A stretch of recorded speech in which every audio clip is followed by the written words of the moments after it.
I'm April Hill, and I'm a board-certified elder law attorney here in St. Petersburg, Florida. And I'm here to talk with you about estate planning.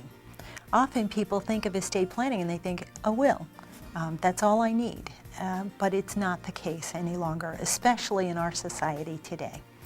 What I like to do when I'm explaining it is if you take a picture of a person and you split that person down the middle, and you take one side and it's the property and the other side is the person and the healthcare decisions.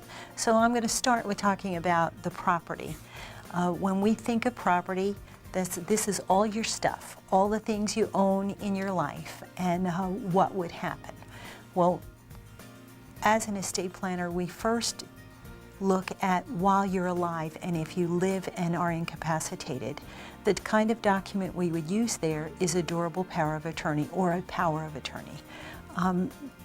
These documents I find in Florida, they're perfectly named because they have the word power in them, and they are incredibly powerful documents. Somebody can buy and sell property for you, handle, access your retirement information, handle your insurance products, do many different things for you while you are unable to do for yourself. That's one of the main reasons we use powers of attorney. The next document would be a will. Simple will is the document that says this is where I want my things to go when and if I pass away.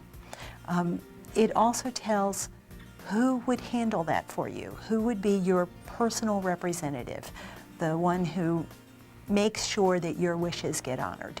Now, when you have a will, that requires that your estate would go through a probate process.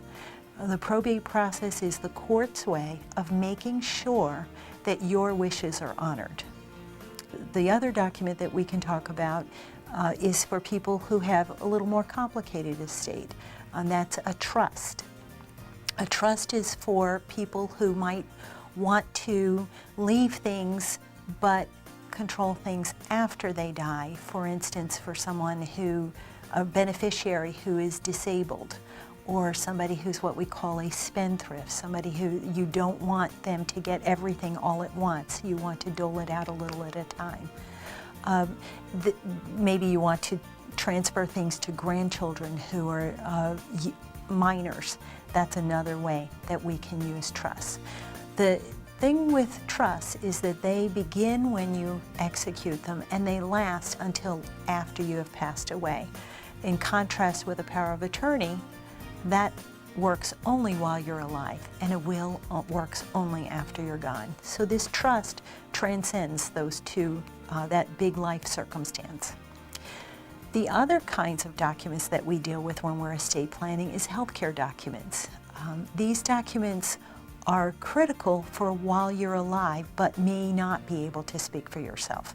So they're called advance directives. What I would like done on my behalf in advance of need, or in case I can't speak for myself at the time.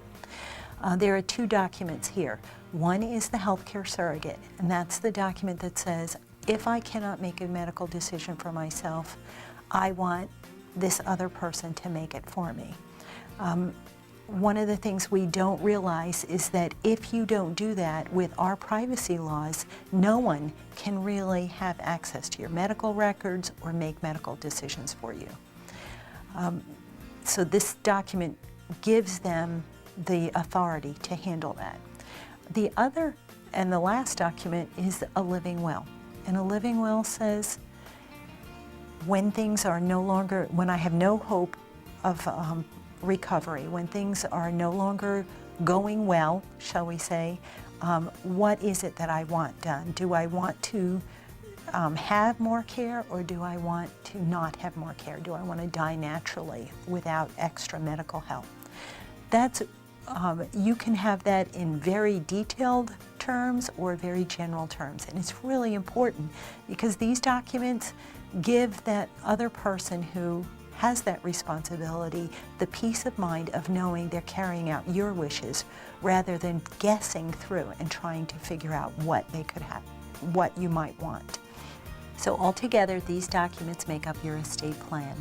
If you would like to know more information about estate planning, you can go to www.hilllawgroup.com. This is April Hill, and this is in your best interest.